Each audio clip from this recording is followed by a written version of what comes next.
it into the chat. Susan has graciously agreed to monitor the chat and ask the questions. I am a big fan of questions being asked as they come to mind, because I know for myself, when I'm asked to hold my questions to the end of a presentation, sometimes I forget my question before we get there. So please ask your questions, and there's kind of some natural breaks in this, and we'll go from there. So we do have objectives for today. Hang on. Well, there we go. I had a little block up. We do have objectives for today. Being able to state the definition of recovery, understand the definition of a ROSC, a recovery-oriented system of care, being able to identify the defining characteristics of a ROSC, and then recognizing who the target population is for ROSC. In order to have an understanding of this, all of these elements kind of come into play. So we will walk down this path. As far as who I am, by education and training, I'm a registered nurse, have been one for many, many years, have been in addictions practice since the 80s. The CARN stands for Certified Addictions Registered Nurse. I've had experience across the entire continuum of care, from hands-on clinical in acute care up through, currently I'm a director and I've been in a leadership role for many, many years.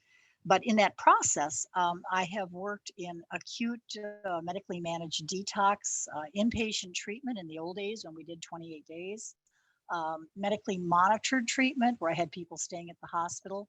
The program that had been mine was the program at St. Joseph's Hospital in Marshfield, which closed in 2013. That also had outpatient and at one point had a transitional living. So we had the full spectrum of services there. And I believe in our last year or so, we had served something like 48 of the 72 counties we'd had people from. So we served from a wide variety of folks. After that closed, I spent 2 years working and learning within the county system because I was director of inpatient psych and crisis over at North Central Healthcare for those 2 years before becoming to my current position with Family Health Center. So, you know, I've been around, have had the opportunity to have the long view, because one of the things with substance use disorders, it really doesn't work to try and key lots of resources and money to a single substance. That is not, excuse me, that is not the nature of substance use disorders. It can make a difference, it can help, and so I support some of that happening. But when we try and look at only one substance, something else pops up. That is the nature of it. So we really have to look at all substances, and we've got to look at the total continuum of recovery. So that's where this ROSC comes in. It can be a very positive thing. So in order to understand why we might want to look at ROSC, it's important to understand how substance use disorders develop.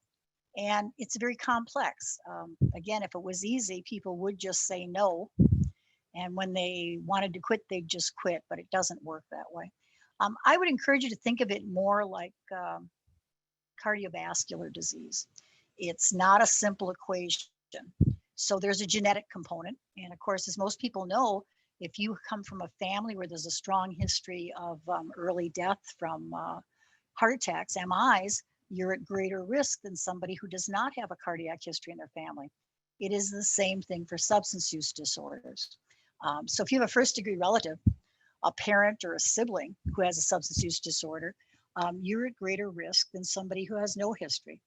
The other thing that they have found through some experiments, rodent experiments, is that when they took rodents that were clearly opioid dependent, they were self-administering large doses of opioids and not eating or doing other things normal for the rodent to survive.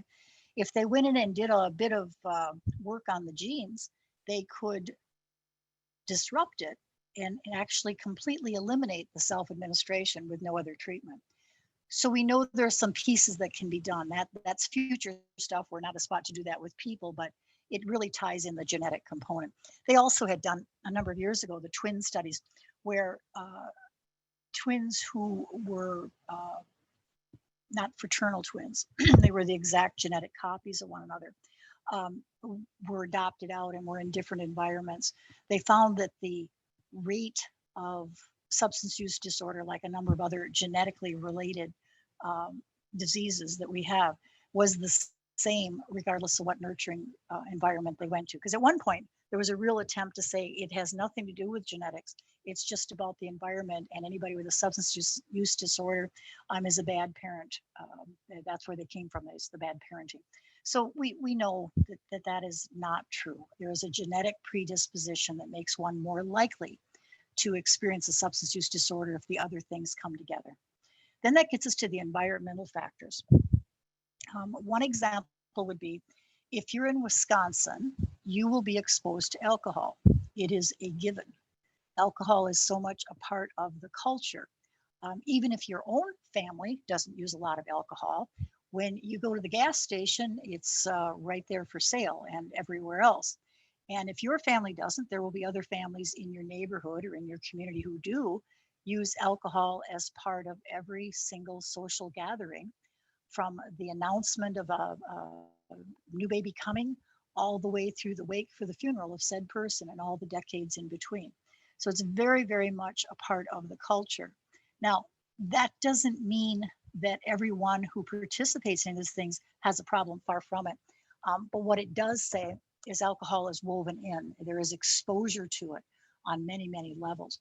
Um, Perceived risk, though, also affects.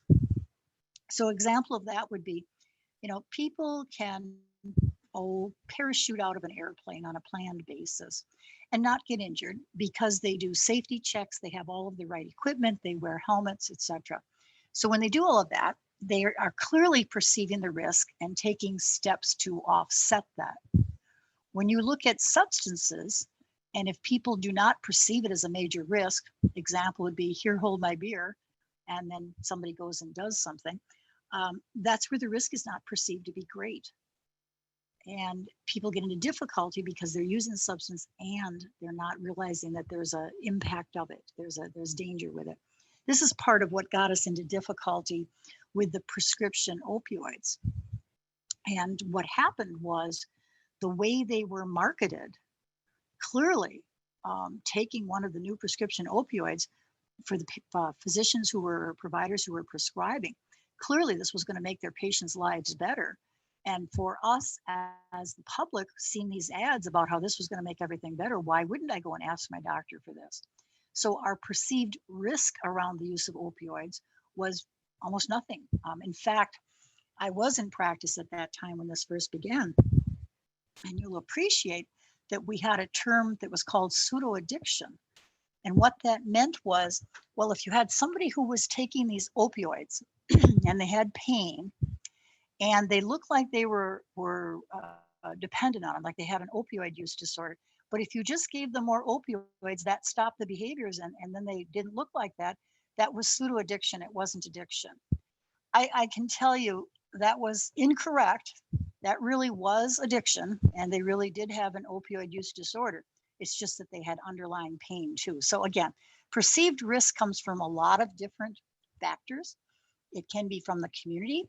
It can be because we're advertised to. It can be from our peer group.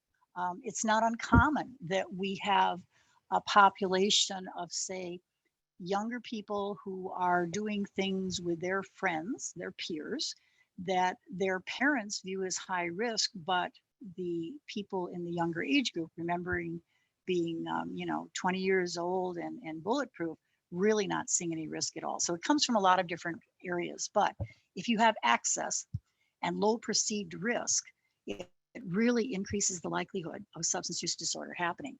The third piece in that is the traumatic lifetime experiences. If people are not aware of what ACEs are, just please ask in the chat. I'll give you just a little basis on it. It's adverse childhood events. And this originally came out of a large study out in Kaiser Permanente, who covered a huge number of the lives out on the West Coast. And they had just simply looked at ACEs, and then they looked at the frequency with which people who had a number of these adverse childhood events had health issues. And then what were the health issues? And they really, they pointed out a number of them, actually, interestingly enough. But one of the health issues that occurred was substance use disorders. And when you think about that, why that would be, Well, people who have adverse childhood events, and those kinds of events can be loss of a parent, can be that the parent's present, but due to mental illness or substance use disorder or incarceration, they're not present. It can be actually, witnessing violence. It can be being the victim of violence. There's any number of adverse childhood events. Some people experience them and do not develop PTSD. Others experience them and have severe PTSD. And substances work to medicate those feelings, that anxiety, that inability to sleep. The problem is using the substance to do that has all of these other side effects, as that becomes, first of all, the tolerance. One needs to use more and more and more. And secondary to all of the other things that are affected by just trying to medicate the PTSD symptoms without working through and developing further skills and resilience to move beyond it. So there's all kinds of things that come into effect, but those are environmental factors. The other piece that has an impact in this equation is the effects of the substance itself. I just talked about that you can take something to medicate the discomfort, the emotional pain. Well, that's where opioids come in. Do they work for physical pain? Yeah, they do, although not for chronic pain, but for acute pain, yeah, if you take an opioid, you don't feel it. Well, it's the same thing with emotional pain. You take an opioid, you don't feel it. It goes away. So people found that opioids worked really well for emotional pain. It's just that they had all these other downsides. The other thing to look at were the effects of a substance.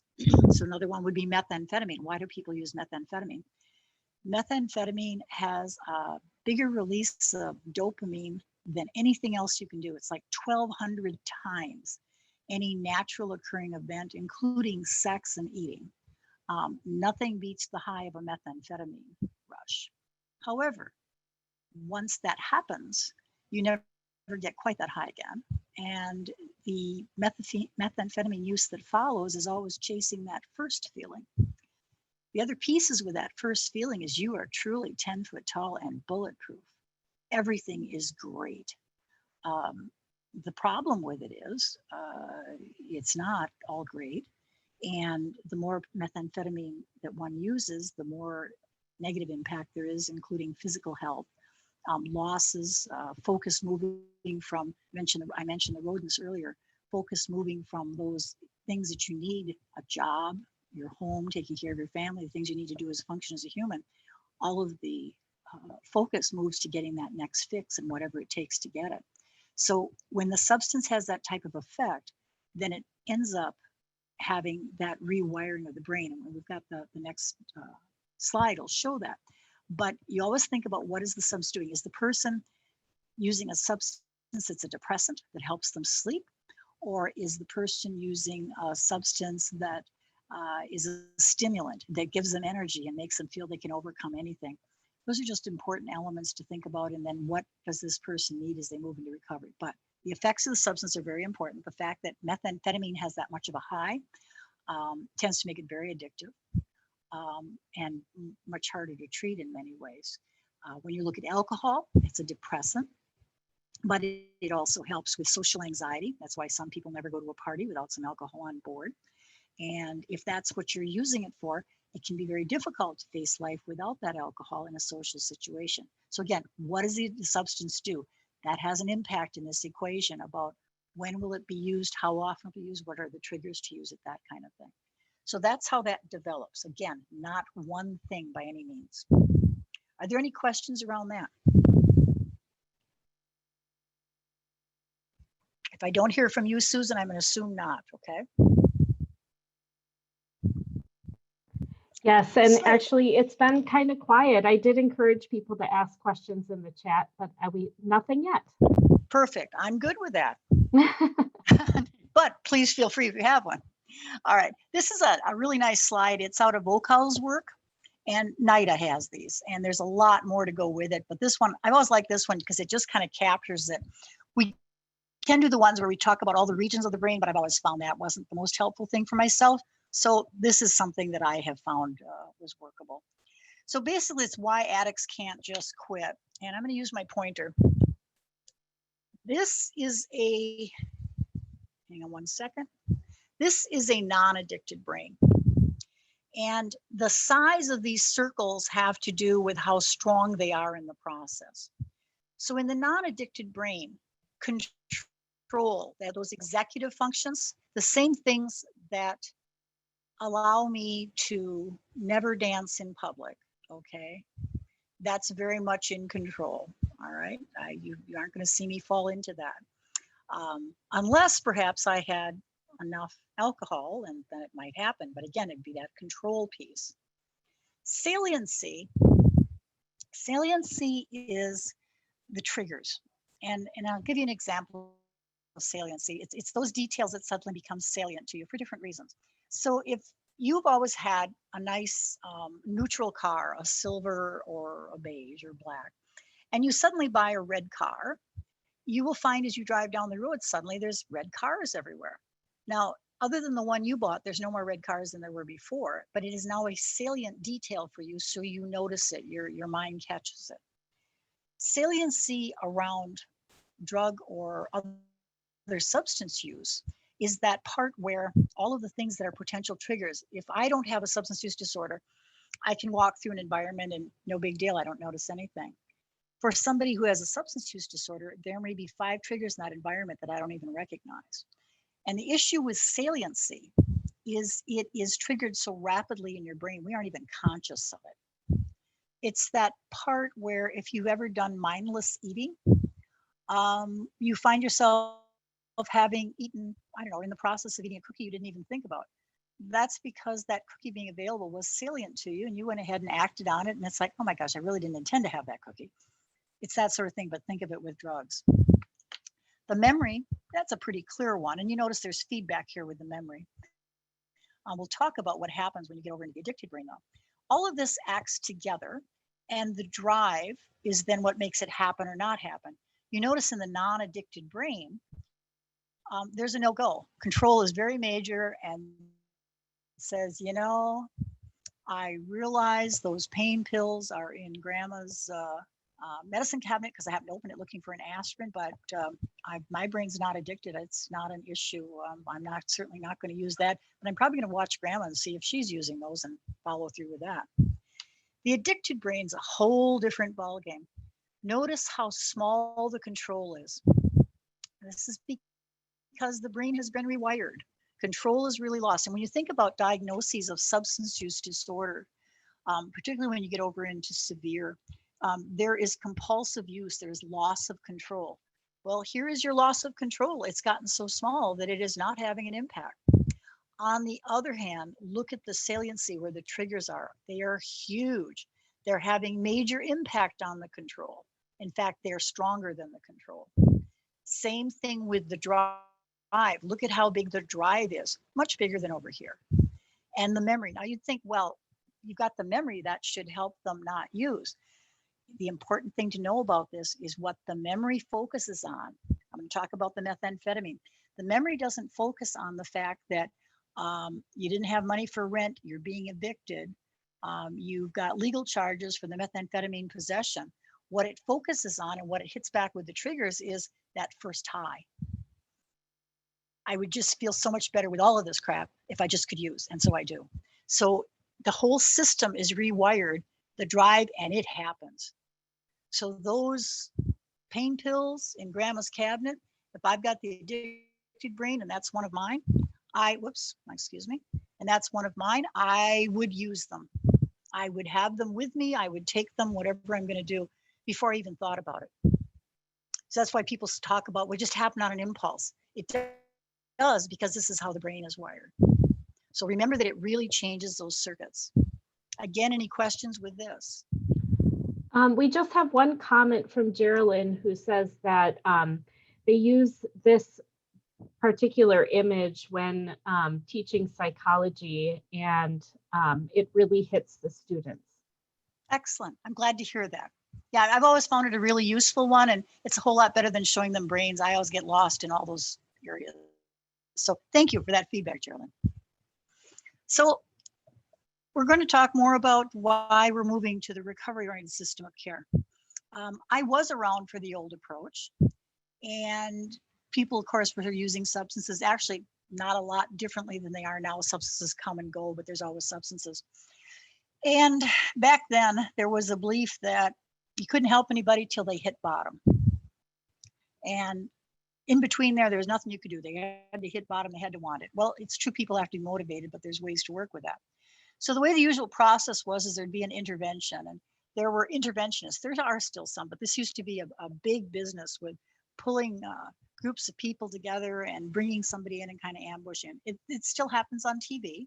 And so of interest, I've had people call and want us to do that. And it's like, no, we don't really do that. Um, we, again, my apologies for this jumping. We don't really do that. We work with where the person's at and what do they want to do.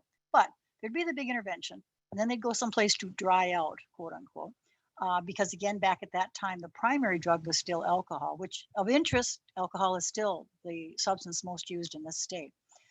Then they would go to treatment for 28 days. That is where the movie name came from, was 28 days. That really was the standard. And then after that, they'd want to be sober or clean. That was the wording that was used. Oftentimes, they could go from the 28 days in the treatment to a halfway house. That was a real standard approach, is that there was a halfway house. And what would happen with that is some people would be in the halfway house and be there a long time, and then they would start to help, and eventually they would become on staff, and then some of them went on to be counselors. So there was a kind of a farm system, if you would, that brought people up that all had recovering experience. This was such a strong way that people became substance abuse counselors that it was always assumed anybody who worked in the field was recovering because that's the only people that worked there. Well, it wasn't true for many, many years, but that was always one of the pieces. The other things that were present is there was this sense that alcohol use was different than drug use, to the point where there were counselors for alcohol and then there were counselors for drug. They were two separate pathways. And even just having them talk was a challenge sometimes. I mean, so things were very different. There used to be some counseling that was called aftercare after they got out of treatment, but many people get out of treatment and they would go to AA and NA. One of the things I need to be really clear about, AA and NA has done some fantastic work for many, many years. There are any number of people who've gotten into recovery by only doing AA and NA. Because do remember, there's the 12 steps. There are, as they work through the 12 steps, there are many elements that tie into rewiring the addicted brain. And this was developed because there wasn't anybody else doing much that helped. If you go back and read Slaying the Dragon by Bill White, that's a good way to get the history of addiction treatment and AA. But it's made a difference and people recovered. The problem was there was some sense from some people that that was the pathway for all people, and it does not work for a number of people. So again, they were important, but that tended to be the only message. And at that time, particularly in AA, there were some groups, and remember that every group has its own flavor. They follow the traditions and things, but they become the people that are there. And so some AA groups would not even consider a person in recovery who was taking an antidepressant. So there was just a lot of those kinds of things that went on. So there were some very positive things, but this was the old way. And then the messages that were delivered.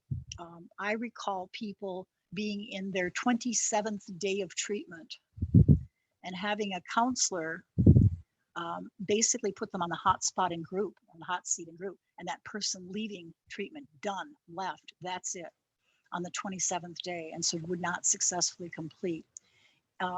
There were also, if you ever want to read something interesting, the Synanon. It was a West Coast approach where people wore signs around their neck like King Baby, or let's see, I'm trying to remember, the people had to wear diapers, they had to go on humility walks. I mean, it was brutal. It absolutely was. There was the sense that, well, you had to tear people down before they could get in recovery and rebuild their lives, instead of recognizing that people were already really struggling and were down. They didn't need to be torn down more. So there'd be things like you'd have 12 people, 10, 12 people in a group, and a counselor would announce only 2 of you in this group are going to make it. and then challenge them all on their negative stuff and what they were doing. Likewise, when somebody was struggling, that would be their response. Well, what did you expect? You're an addict. So very, very negative messages. And yet people had enough resilience that a number of them did get sober or clean. Although I would challenge that there were some that were certainly not in recovery. There was an approach that we would see where they essentially, those of us around it would call it white knuckling. And what the situation would be is the person was not using their substance, but they were so angry and so difficult to work with or to live with that those around them would actually just assume they went back to drinking because that was more tolerable. So that was not recovery, that was just not drinking. And this system, the way things were put together, tended to produce that in some people. But again, I'll put the disclaimer on that. There were some people who did have recovery, who did amazing jobs, but I would say that the system did not support a lot of people with this. It tended to work well for white males and not for all white males. It really had barriers for people who were of minorities, for women, for any number of those of different cultural background. So essentially, as I say, white Western males, it worked pretty well for. But that's who developed the system, so I would expect it to work well. So there needed to be alternatives. So instead, how do you go about treating an addicted brain now that we had the neurobiology? And remember that this is also kind of interesting. I appreciate Geraldine's comment. The neurobiology is like a couple of decades old at this point. So it's time we made changes, but it's always interesting how long things take to catch up. So do remember that altered wiring lasts for a long time. There's a post-acute withdrawal syndrome, pause. If you haven't looked at that, it's worth looking at. But um, during that time, the person's brain is healing. And so they're not using, and they're doing these things to improve their wellness, and they're eating better and all these sorts of things. But their brain is not ready to fully function as it did previously. It takes time to heal. And so there's some very clear interventions with that. Things about keeping approaches simple and not asking for too many steps at one time. Having assignments that are like one page and really working through things. So there's a number of interventions with it, but recognizing you have an injured brain. You also have, Sheila, yes, go ahead. um, there's another comment here that says there is crossover here that is problematic. Probation and parole often deals with people who have not successfully addressed substance use, and the methodology, there is very much still this type of shaming and treatment. It is my hope that our recovery task force includes these folks to bring about systemic change. Yes, that is extremely well stated.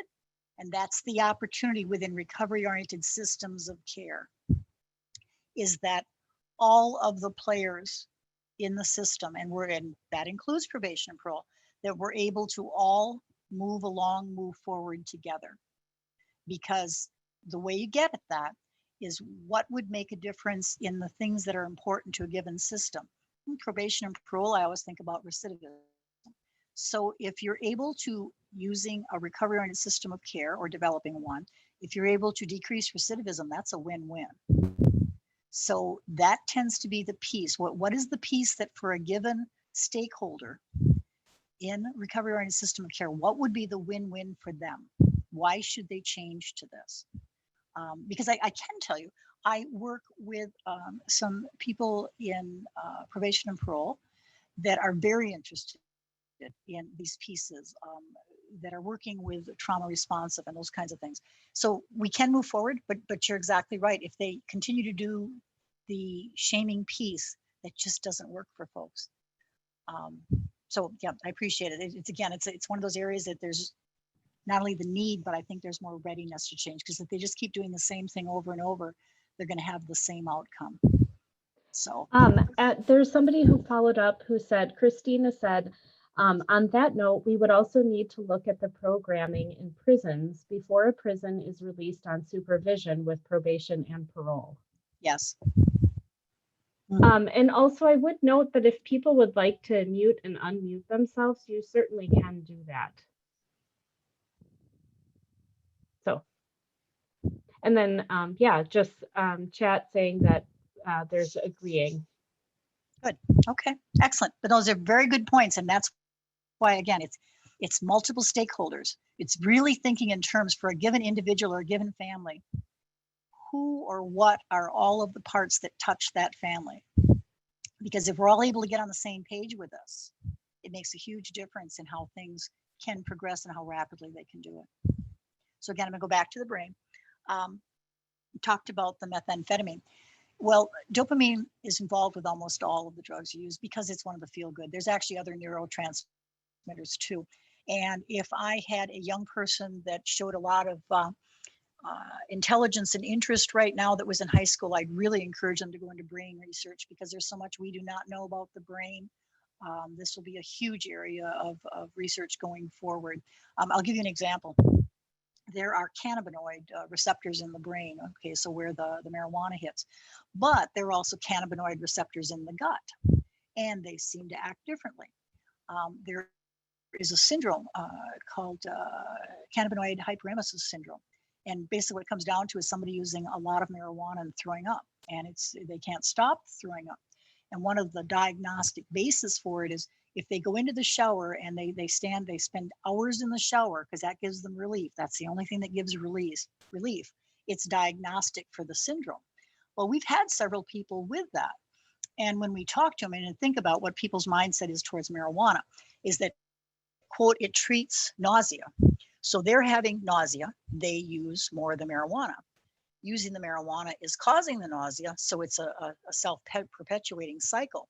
Well, what we think some of the difference may be, and this is just anecdotal on our part, but those people that we've seen with it have been using the edibles. So we think that part of what's happening, and they're using pretty frequently, but they're using the edibles, and we think part of what's happening is that the cannabinoid receptors in the gut are having that reaction that is different, and that's what's leading to the hyperemesis. So again, working with the receptors, there is a whole lot that goes on, and there's multiple things that can happen. So now I'm going to go back to the methamphetamine. You have that rush with the increased the increased dopamine after using the meth. Well, it's like a flood in a little stream bed. You know, the flood can come through once and it looks pretty bad, but the damage isn't too bad, and the plants rehold, or they hold on and they root, whatever is going on. But if it constantly floods, pretty soon everything gets wiped out. Well, that kind of happens if you're using a lot. The body actually starts to cut back on the number of receptors because it can't tolerate all of this.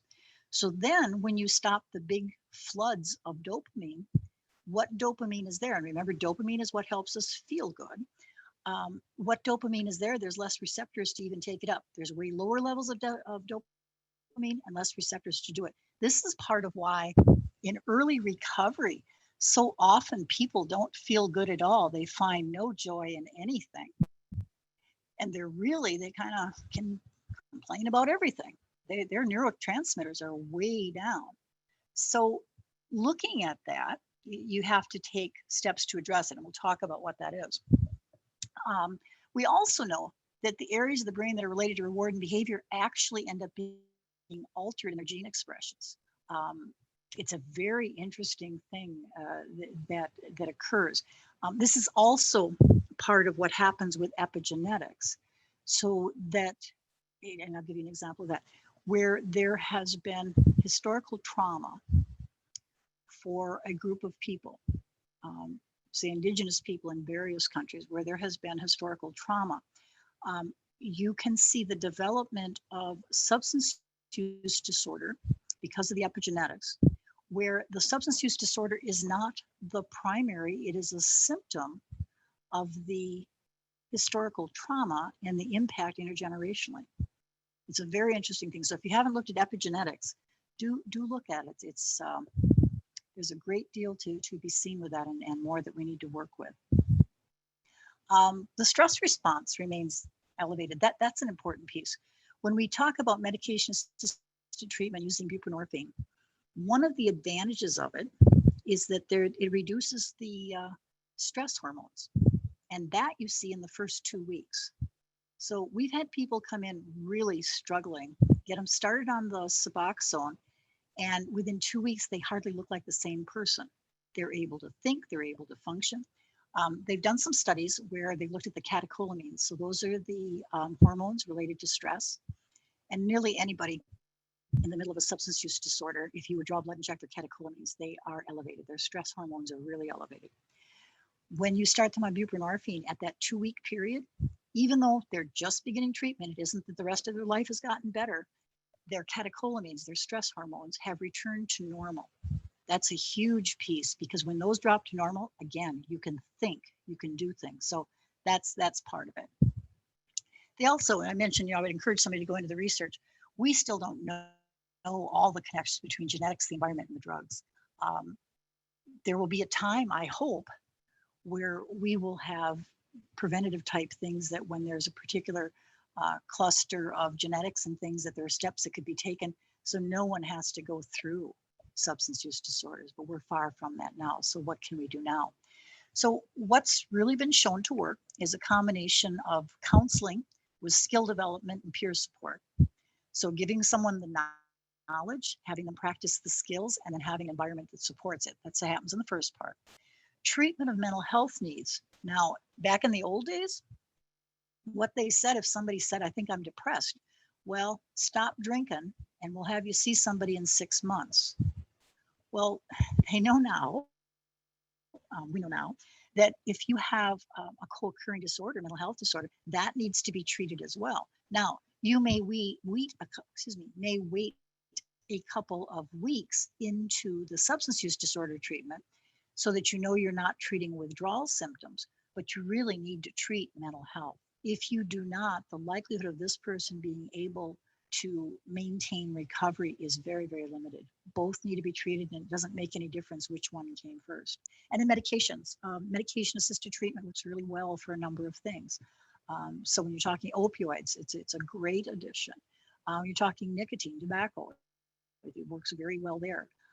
Alcohol, we do have Rivia, which is naltrexone, which when you make it injectable is Vivitrol for opioids. So when we see people who are using opioids and alcohol, naltrexone makes perfect sense.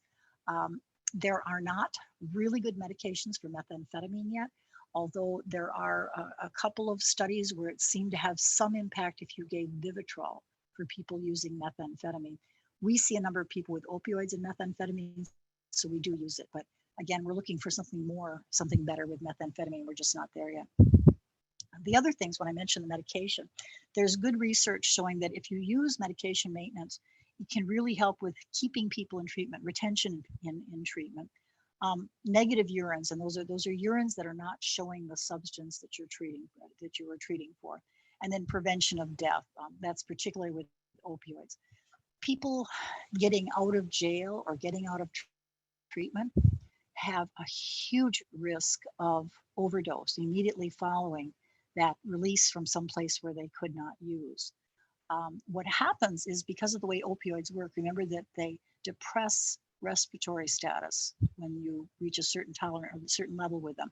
So if somebody who has been using at a particular level gets put in jail for a few weeks and then they're released and they're not on any type of maintenance or on Vivitrol, which blocks, if they go out and use that same amount they're using when they went in, they can have an overdose, and many do.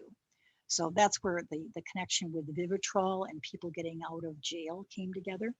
It's to prevent overdose while they're getting into treatment. So Vivitrol can be a huge risk reduction type thing. The other thing is we've had people go away to very expensive treatment from our area.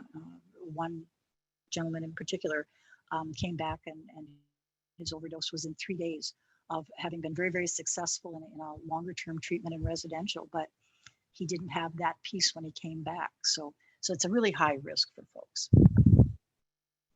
So recovery, that's an interesting thing.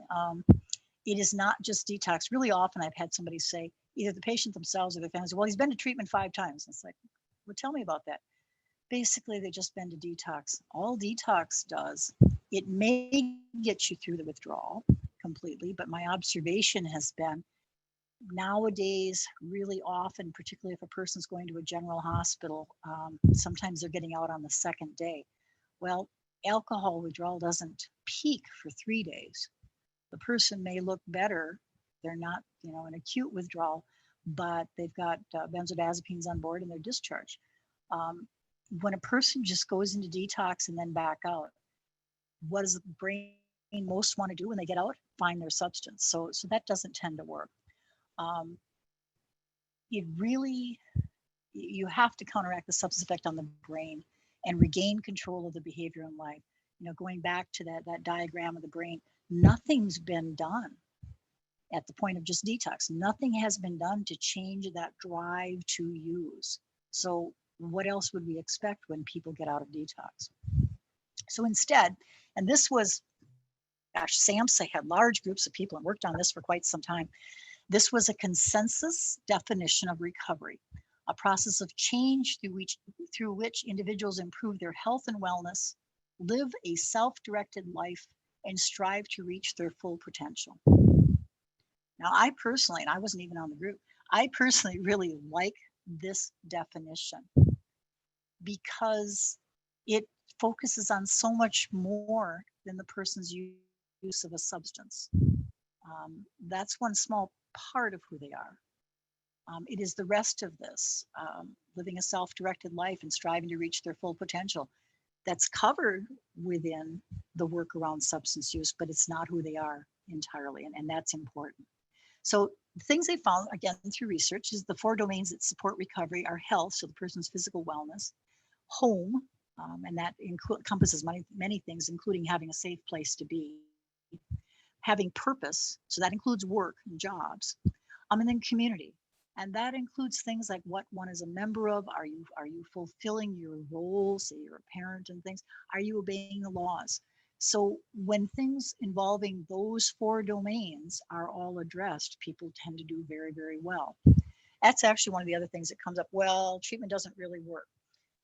Well, actually, it does. Um, when you're looking at substance use disorder, there is a 40 to 60% relapse rate. Now, remember how long it takes for data to be gathered, for studies to be done, for analyses to be done.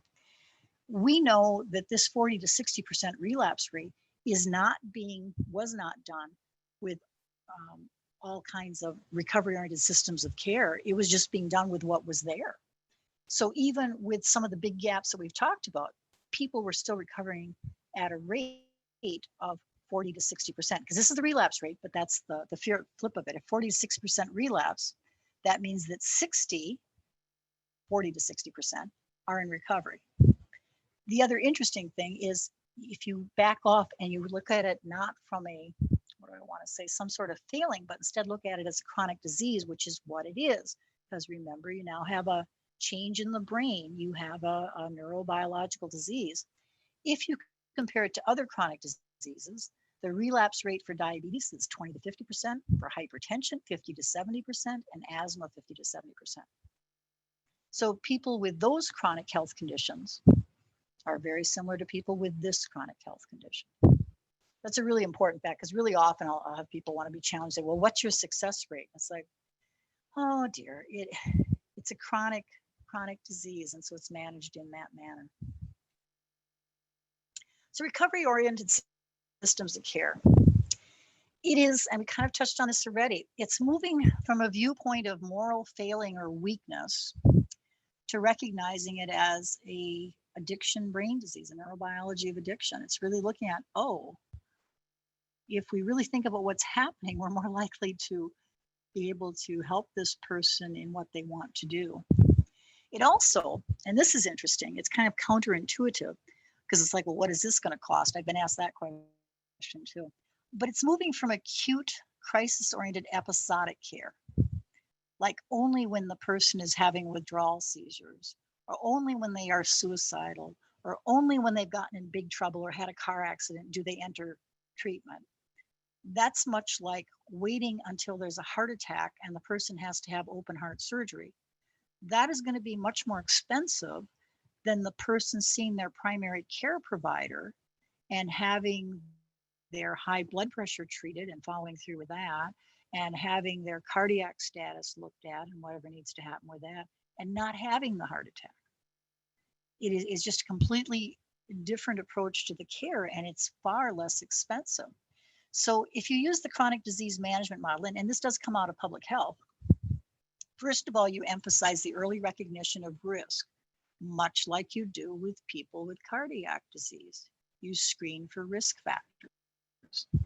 Then, as you're approaching this, you also identify person centered strengths and needs. I recall a number of years ago, we were working, I was involved in a case review, and I had the luxury of all the patients being new to me because it was a new job. And they were talking about someone who had been in long-term, and this happened to mental health services, long-term management, community management of their mental health. And I asked what the individual's goals were. And the response from the case manager was, goals? This person never has any goals. Well, I have to tell you, and I know you're surprised, but I did share it with the team. That wasn't a failure of the patient, that was our failure. If we're approaching someone from that approach, from that point of view, that this person never has any goals, that means we never asked. We didn't approach this person as someone who would have goals of interest. We changed, and the person had had a lot of crisis hospitalizations and detentions and things. We changed the approach, truly listened to what the individual was reporting and talking about. And one of the examples was she would report and call the police because somebody was at her apartment, they were raping her. Well, and they never were, there was never a person there. But what that translated as is, in fact, the person was having urinary tract infection with pain. And she was interpreting it as that because indeed she had experienced a rape in years past. And as we were able to seek to understand her better and better meet her needs, she was able to move to simply calling and saying, I'm having problems, and we could get her treated. Or at times saying, I think I need to spend the weekend in the crisis bed. Is that okay? And she did. And we went a full year without a single detention for this person. And she'd been detained multiple times years before. So that wasn't a big change in the person. It was just a change in how we approach the individual. That's what this is about too. It's really stepping back and seeing if what we've always done is what we should be doing. And are we really looking at this person and seeing them for the whole person they are? And what are their goals, hopes, dreams? What would be helpful to them? And then having the humility to listen to that. For a long time, there was the viewpoint of, I'm the substance use disorder professional. I'll tell you what you need to do. Well, I have bad news for everybody. The only person that is an expert on this individual is the person. I can, as a substance use disorder professional with a lot of years of experience, share my thoughts and what might be helpful, but it still comes down to what the person chooses to do. So then it's incumbent upon me to understand and utilize motivational interviewing techniques. How can I come to where the person is at?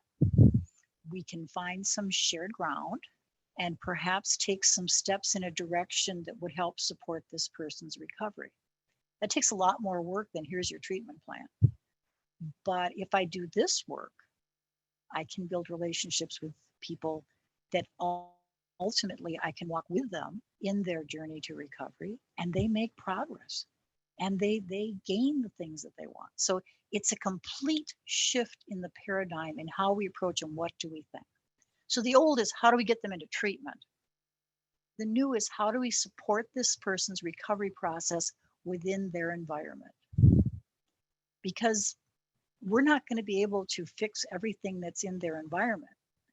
But if we can help them gain the strength and access their resilience and other things that have allowed them to survive to this point, we can help them move forward in that environment. I mean, that's a huge piece because we're very aware you can't change everything. I don't know the number of times it'd say somebody would come in and they'd be in a difficult relationship, and the team saying as well, so and so just needs to leave that partner. That is never a helpful approach. The person in the relationship is the only person who can decide when or if that's what they need to do. Rather, unless there's going to be physical danger for it, how can we involve that partner in a way that helps the whole unit, the whole family unit move forward? Um, that's what we have to change our thinking to. This is this person's reality. How can we help everybody feel better, move forward, and their life improve? So this is the definition, and you have this particular citing several different places. So ROSC is a coordinated network of community-based services and supports that is person-centered and builds on the strengths and resiliencies of individuals, families, and communities to achieve abstinence and improved health, wellness, and quality of life for those with or at risk of alcohol and drug problems. So do keep in mind that within this definition, while it talks about to achieve abstinence, that harm reduction is part of it, because nobody ever gets into recovery who's not breathing anymore. So if there are things that we can do to help this person hold on and it's harm reduction, we should do that. That is part of the whole continuum of ROSC. So needle exchanges, Narcan distribution, that's part of a recovery-oriented system of care, because you're trying to ensure that the person stays alive until they can get to the point where they're ready to take more steps in their recovery. So it's really broadening the point of view, and it's starting to break down some of the areas that were completely separated from one another. And here we have the old model. So in the old model, you had health promotion first, and then prevention, and then treatment, and then recovery. And this particular setup was so separated that I once had a person from the prevention, a very well thought of person from the prevention field, that said, well, treatment is a failure of recovery. And it's like, excuse me. I don't think that we say that if somebody has a heart attack, that they have failed prevention. They had a heart attack. And so what do we need to do now? Because I think you've all read of or seen cases where somebody knew they had a positive family history. And so they do everything in the world. They're healthy diet, healthy weight, and they're marathon runners. And then they have a heart attack. Sometimes it just happens. So somebody needing treatment is not a failure on anyone's part. It is just the natural progression for some people with a chronic disease situation. So the other thing that comes out of this particular model with the separate and the parallel is that oftentimes these folks didn't all talk to one another. And so you'd have maybe 3 different groups working on one element around a population and never connecting. So it wasn't necessarily the best use of funding, because the funding was all siloed like this. In fact, oftentimes the funding was so specific that you had to make absolutely sure that the dollar you had for this only went for this and not for that. So it does require that we are creative and innovative in how we think about things. Within our services, we work with braided funding, but I can tell you it takes a lot of tracking to make sure that we're being true to our grantors as far as where the funds are going, but then thinking in creative ways how we can access a service under one of the funding that'll help another part of the issue or with the ROSC. So it's really important to move past this, because that just doesn't work terribly well. So the impact of the old model, and these numbers change depending on where you look, but less than 10% of those who need treatment actually receive it. And in many cases, it was under coercion. There was low rates of pre-treatment prep. And what they're talking about that is that the motivational piece, people really being ready to change. I mean, I can look at someone and view, well, there's all these things they need to change. Well, that's fine. I'm ready for action. But if the person that I have that viewpoint about doesn't even see it as a problem, I can spend a lot of time, money, and effort, and nothing's going to change, because the person is still in pre-contemplation. So always think about change theory. In fact, that work came out of looking at people stopping smoking, and it works very well. And there's interventions for each level or each stage of change. There were low treatment doses. I talk about now people get detoxing out. both with mental health and AODA. Very often people have not been getting or were not getting as much treatment as they actually needed to make a difference. Particularly if you're just in that post-acute withdrawal and you have a little bit of treatment, you drop out, what actually changed, and they're back to using. So low treatment doses, and then lack of ongoing care because we hadn't necessarily designed for the transitions in care. We did what we did as an agency, and then what they did after that, they did. I mentioned the unaddressed mental health needs when we were very much the old model of get clean first, but there was also a lack of awareness around trauma. Um, many of our systems, including my own with treatment, but certainly other parts of it, the financial pieces, many of the pieces, there is continued re-traumatization.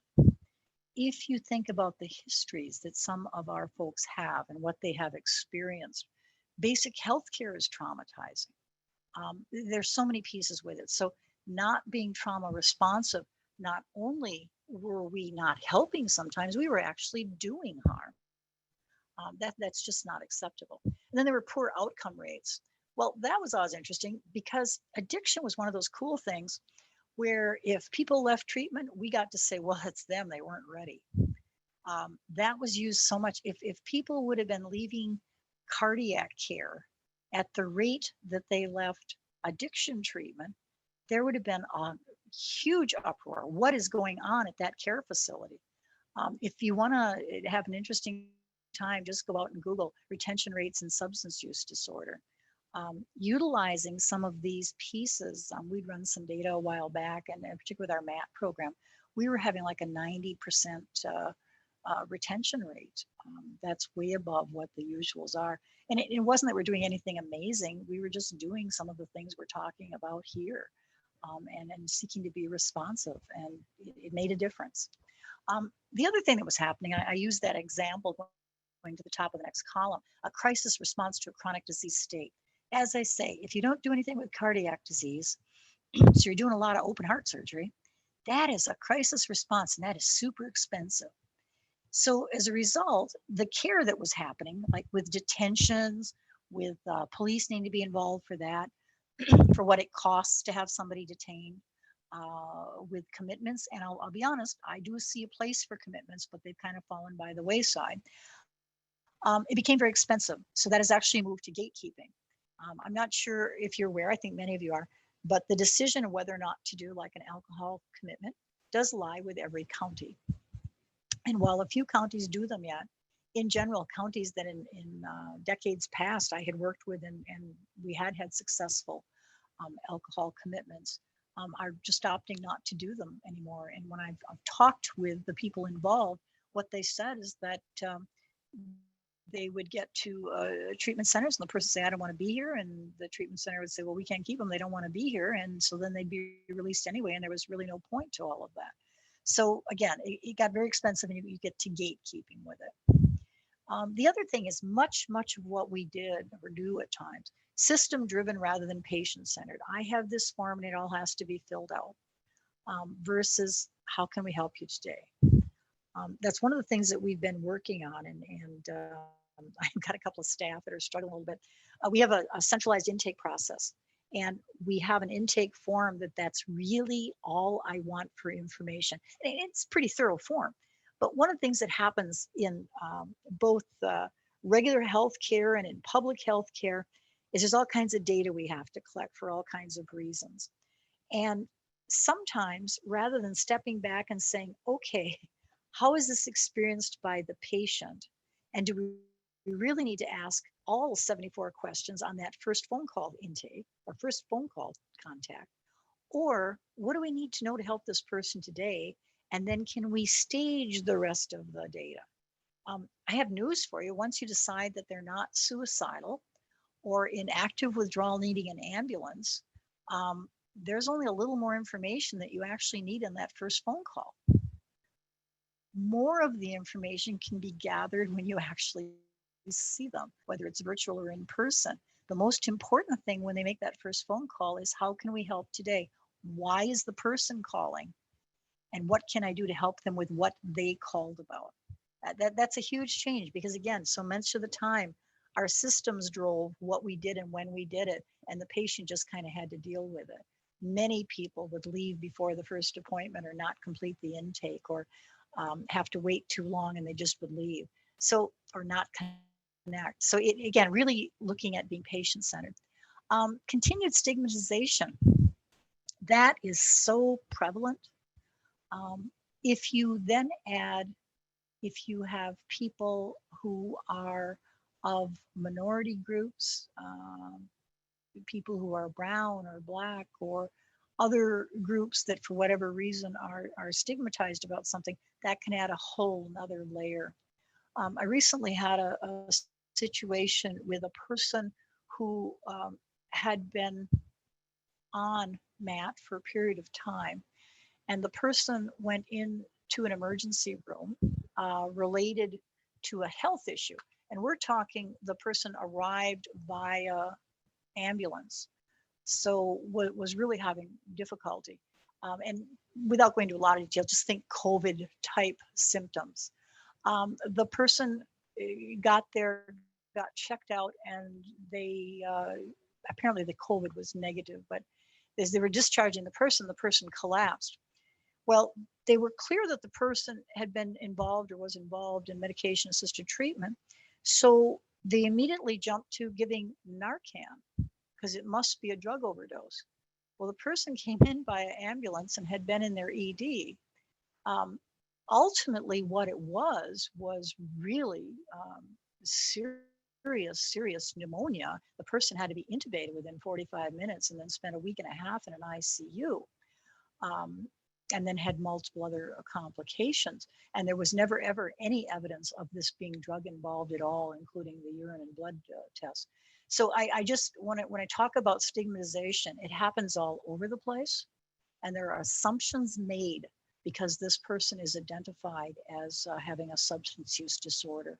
I've also had similar reactions to some of our folks when they go in with what's later to be found like passing a kidney stone or something. And the initial interaction and response is, oh, they're just drug seeking. So, yeah, the stigmatization's all over the place. And then there's unaddressed barriers.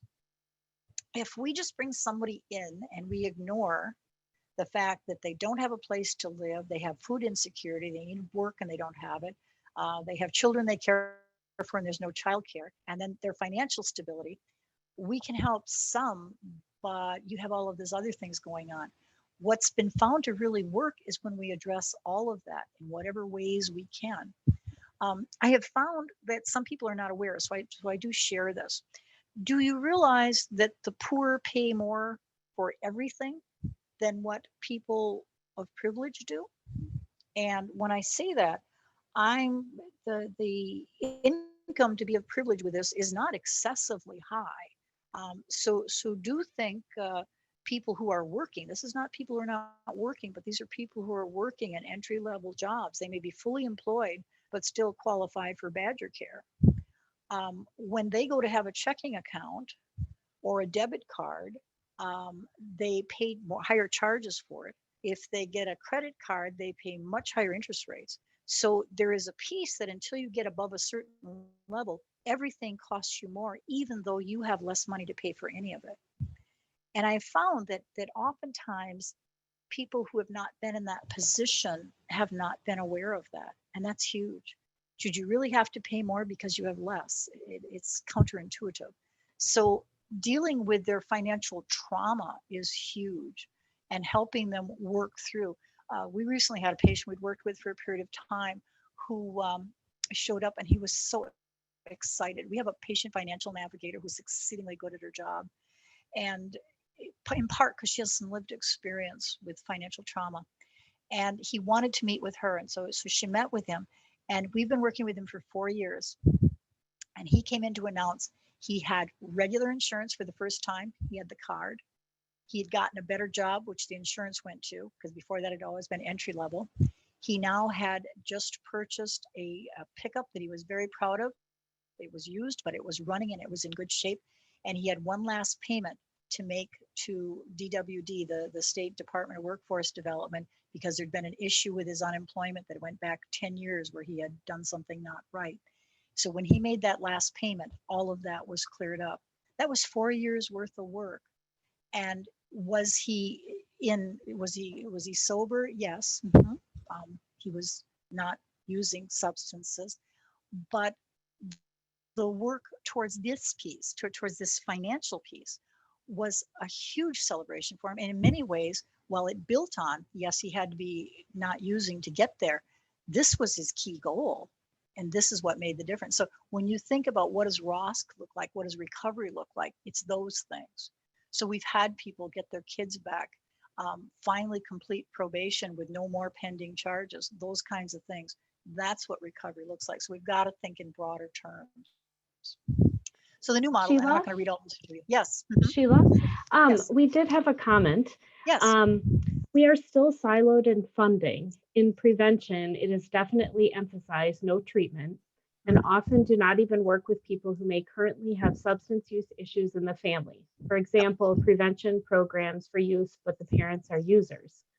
But the approach of collaboration and forming task forces can allow us to function successfully together and meet all the needs. Yes. Exactly right. An excellent point. That's how you go about it, because you can't go out of where your funding is, but you can collaborate outside of where your funding is. So the screening or the slide I just put up shows some of that. The pieces are happening. I'm not going to read all of it, but the activities are related, because intervention is doing screening too. So where you've got, say, under prevention, collaborate with other systems, that there'd be a process built to, when you have that kind of situation, and if the participants are agreeable, that they could easily get connected for some screening and just to look at what might be helpful to them. So prevention isn't doing it, but prevention is helping with the connecting, with the bridging. And all of it works like that. And the whole thing really, really depends on communication and developing trust among agencies. Because when we do that, then we start to develop relationships that the people we serve can also trust. Does that make sense to folks? Okay, I'm going to assume unless you say no. So this new model, again, I've got the reference here, but I've got it at the end for you too. There's some really good information in the ROSC resource guide, and that's just a downloadable PDF from SAMHSA. But that is how we connect things. And then recognizing and being careful with our language. And I'll talk about that in just a moment. So here's the other thing. This is one of your objectives. Who is the population that ROSC focuses on? This is really cool. It's everybody. ROSC actually focuses on the general population, and everybody gets rolled into it. So universal prevention over in the abstinence side, and then, universal prevention, then health promotion here with the low risk populations, or the ones that might be headed this way. So the prevention work that's being done with students, the parents who host Lose the Most, those kinds of, all of those programs, very good programs, but they're aimed at the general population. And then education around like the risky substance use. So when a person is just moving over to it, some of it's just education. Give you an example where that works. Trauma certified trauma centers are required to have somebody do screening with any of the trauma patients. So this is physical trauma coming in after a car crash or something. There has to be screening for substance use with those populations. So that's some of the work we've done. And as we've done that, I'll give you an example of where it works really well. This is required because the American College of Surgeons found that if there was feedback to a trauma patient about their use, and they were simply in the risky use, and again, if you just had a major trauma, you're in risky use regardless of how you use, that they either stopped their use or did not have another trauma related to it. Perhaps they recognized the risk and didn't go do something. So an example of this is a gentleman that came up from a more southern state for deer hunting. He's in deer camp pre-COVID. He's in deer camp, so he consumes alcohol and then goes out to the tree stand, falls I don't know how many feet, has major trauma, and we're seeing him in the hospital. And just talked to me, he says, I never do this except during deer camp. So we talk about how that has the effect and what not to do and how he could manage that and this sort of thing. We hear from him the next year that he's recovered. He just called to let us know how he's doing. That he had recovered, he'd had no more of that, and he'd made it through deer camp without falling out of the tree stand because he opted to not ever drink and go to the tree stand. That if he was going to have a drink, he hunted from the ground blind, and mostly if he had a drink at all, he just didn't hunt that day. Okay, that's a successful outcome. So it's really looking at the whole population. So when you get into the higher level of risky substance use, then there's actually brief counseling, and that's where it ties it together much more. And we're concerned about this. There's a lot of motivational work with it. That's the SBIRT model: screening, brief intervention, and referral to treatment. Do remember that when you apply SBIRT to the general population, there's only about 5% that actually need referral to treatment. All the rest fall into this larger pie piece. For those who the brief intervention, the brief counseling is not enough, that's where you actually get into treatment and recovery management. Now, they broke out abuse and dependence. DSM-5 really just talks about alcohol or other, whatever the subject, use disorder, mild, moderate, or severe. They kind of did away with abuse and dependence, but this is a little bit older document, so it's on here. But in here, yes, there's the treatment piece and the involvement of recovery support services. That's where the peer specialists, the recovery coaches come in. That is a huge piece. Many years ago, because again, remember that I am a tenured person, when women with breast cancer used to go into the hospital for their mastectomies, because it was much, much more common, and they stayed in the hospital for several days at that point, there were a group of volunteers. It was Reach for Recovery. And those were women who had had mastectomies, who had cancer, were cancer survivors. When the woman in the hospital woke up post-surgery, short of her family, the first person she saw was that volunteer who let her know that life will get better. You can make it through this. Here's what your options are. And whatever the woman needed to do or wanted to do, that peer support was there. This is the same kind of peer support. It made a huge difference in outcomes for people. This does too. Recovery coaches can make a huge difference. And oftentimes, if recovery coaches get involved back here, you may not get to this part. Or if you do, the person is way more ready for actual treatment than if they're just coming in under a crisis. So the question too, what population is ROSC focused on? Everyone. It's a public health approach that not only works on prevention and the general public, it also works with people who are having at-risk behaviors and those who actually have a substance use disorder and need treatment. And when we think in those terms, it also allows us to collaborate more readily. So these are the characteristics. Again, I'm not going to read this all to you, but important elements is that it's hope-based, it's strength-based, and it's person-centered. So whatever you're doing, if you keep those pieces in mind, and that's how you approach it, you're moving to a ROSC model. It is multi-system, and it does have to be configured to meet the needs of the individual and family. And then there's quality and outcome reviews. What that means is I don't get to say people are leaving treatment because they're just not ready. I have to say, if I'm not retaining people in treatment at a certain level, what do we need to change? Because it's us, it's not them. Collaborative decision making is really a part of this. And when we talk about collaborative decision making, the collaborations with patients, it's what do you as the person facing this, what'll work for you? What are your preferences? This is the piece that gets us into the culturally responsive. We have got to have some understanding of the cultures of the populations we serve. If we do not, we will not do well with it. And the other piece of that, and I mentioned cultural responsiveness, the other piece of it is cultural humility. Not assuming anything and having the humility to ask and to learn. For those who work with members of the nations, remembering that those are sovereign nations, the tribes are sovereign nations.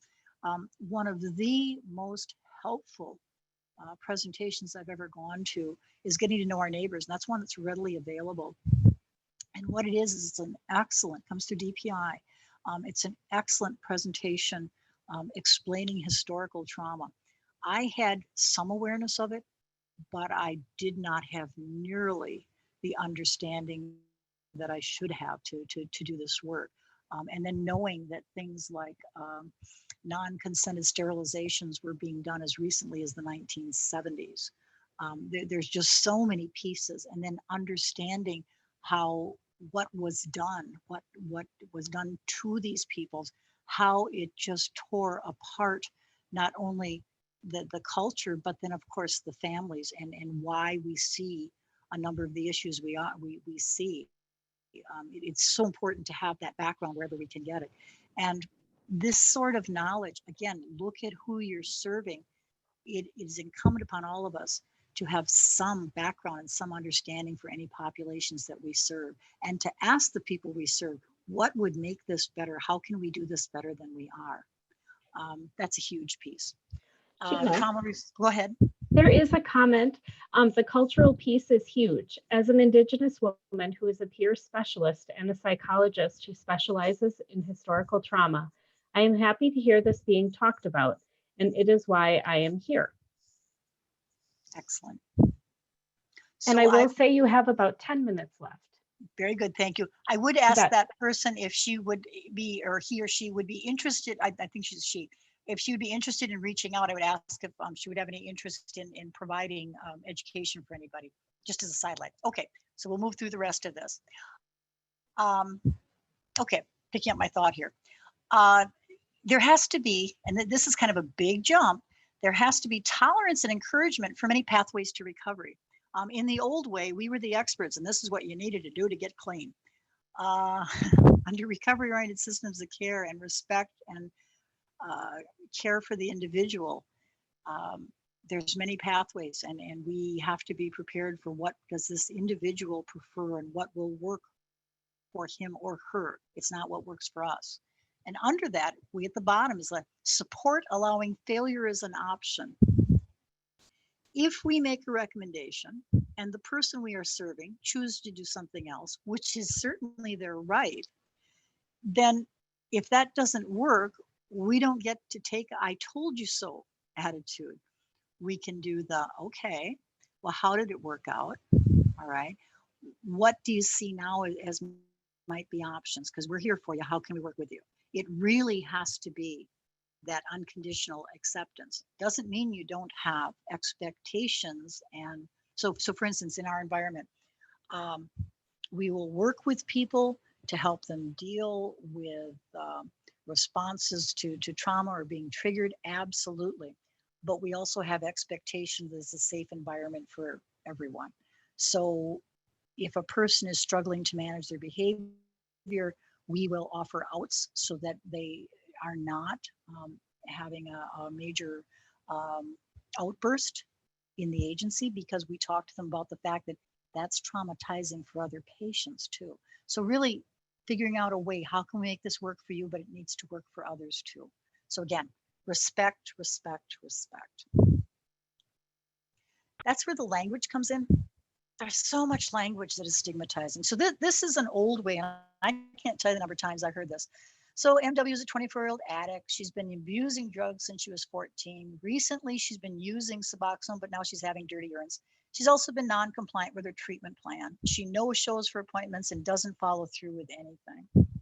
For any of you that have worked in appointing type situations, you know that being a no-show is a negative term. So actually, all of the words in blue are words that are stigmatizing and negative, being non-compliant. And then note that rather than any strength, the conclusion is she doesn't follow through with anything.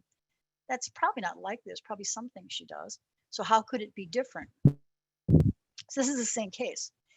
MW is 24 years old and she has a substance use disorder. She has experienced problems with drugs since she was 14. She's been trying to get help for her substance use and has been working on recovery. Recently, she's been on a medication-assisted treatment with Suboxone, but now she's having positive urines. She also has been struggling with her counseling treatment. She has missed some of her appointments and has not returned the forms she needs for the program. So what's going on here is that it is specific. It identifies the behaviors. It does not judge the person. So what's the response to that? We're going to reach out to her to see what is happening and how we can help. In the one before that, the response would have been, we're going to discharge her. She's clearly not ready. So you the difference when you change the approach. This is the same person. And I will own up front that this is just a compilation of a number of people. It's not an actual person. But the approach taken by the providers, and when I say the providers, I mean for whatever service is being provided, makes all the difference in the world for what happens for the people we serve. Because again, we're the ones that need to change in order for them to be able to make the changes they need to. So, what would a full ROSC in operation look like? There'd be increased prevention. We would recognize when people are either at risk or just starting, and we'd have appropriate treatment services. And the appropriate treatment may just simply be education and support. For those people who are in services of any kind, we'd have more people staying in because it would fit better, it would work for them. There'd be far less stigma, far greater recognition of recovery. I have folks that we serve, bless them, they're doing great. They are in recovery, but the stigma is so great they don't want to let anybody know. And that shouldn't be. I mean, my gosh, if you're a cancer survivor, there's walks and you have t-shirts and everybody gets together and pictures are taken. Faces and Voices of Recovery are doing some great work, but the larger culture still focuses more on the person who's in the midst of their substance use disorder and has all of the negative things happening than it does on the number of people who are in recovery. In order for there to be fewer gaps in the recovery support continuum, there has to be communication. Respect and communication among all of the providers, whatever piece you're bringing to it. Because when we do that with one another, then that carries over into what and how we do things with the people we serve. The recovery management, that instead of aftercare planning and things like that, recovery management is simply the concept that this is a chronic health issue. And so with that, you want a chronic care approach. And when you do that, that includes routine checkups. Think about the person with diabetes. They have routine checks during the year, and then they run a hemoglobin A1C to say what that's been doing, because that says what you've done over the last months. And maybe they tweak things, keeps them out of the hospital, and they have better quality of life. Same thing with somebody with a substance use disorder. Just check-ins, checkups for how they're doing, the opportunity that once they've been in services and have been working on recovery, that they can readily re-enter if something happens. COVID has been horrendous for the people we serve. Many of the people we serve are in larger family group living situations. And so elders have been ill and they are terrified for the loss of those elders. Many of the people have had folks die from COVID or other things. One of the folks in our more southern region was in yesterday and was in getting a Vivitrol shot and happened to share, had 3 deaths in his neighborhood in the last month. Very, very impacted, as you might guess. So that opportunity that with whomever they have contact with, it is okay to reach out and whatever services are needed. So this person is going to having some increased services for the next while because he happened to share that. And we know this is a tough time of year for the individual. So it's that sort of thing, that responsiveness. People with SUDs would then have improved self-directed lives, a great outcome, increased employment, decreased substance-related legal issues, less out-of-home placements. When you want to talk about prevention, the more we can do to prevent out-of-home placements, the better things are. Sometimes I've had people say, well, if you've got parents that are using, that's the only thing that can happen. Well, not necessarily. So how about if we help the parents that are using get into recovery? But the other piece that's sometimes missed is for those kids that are in families where one or more parents are using. Oftentimes they have organic supports that people aren't aware of. The neighbor, the aunt, the grandmother, the teacher at school. I realize with COVID that's a little more difficult. Or a neighbor kid. I mean, I have to tell you, when my kids were growing up, I did have kids who routinely showed up and had meals at my house. That's just kind of how it was, and it was okay. But when the kids are taken for out-of-home placement, please do not hear that I'm demonizing the folks that need to do that.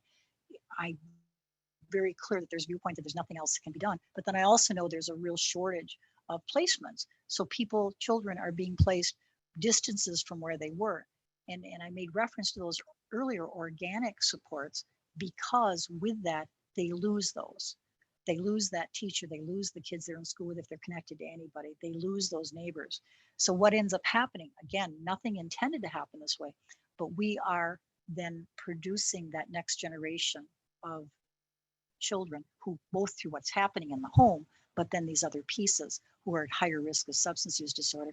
And they have a genetic predisposition because that's why they're being removed. So again, if we can develop these ROSCs so we can prevent the need to have to remove, we've done prevention multi-generational. So that is huge.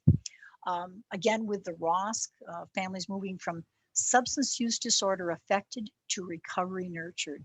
That is huge, and it makes a difference. And then communities moving forward in health and wellness. So what needs to happen to move to a ROSC? That is your resource right there. And that's actually a resource guide, and they've got some assessment and implementation. Then just take a look at your organization or group, find like-minded people and organizations, take small steps, and know there is hope and recovery is possible for organizations as well as the people we serve, okay? And any questions, there is my email. Please feel free to reach out to me. And I have, I think, 11:58. Are you there, Susan? Well done. I sure am. Well, thank you so much. It looks like we do not have any other questions at this time. So thank you so much. And again, reach out to Sheila if you have any additional questions. Yes, please feel free. And then Susan does have the PowerPoint, so that'll be available to folks, right? Yes, it is already actually up online. Good. So I just mentioned that because that reference is a good one. But if you Google recovery-oriented systems of care, there's a lot of other materials out there. This has been around, some of it since 2004. So it's not brand new, but really, really implementation is for many, many areas. So thank you all. I really appreciate your attendance. Thank you, Sheila. Bye-bye. Bye.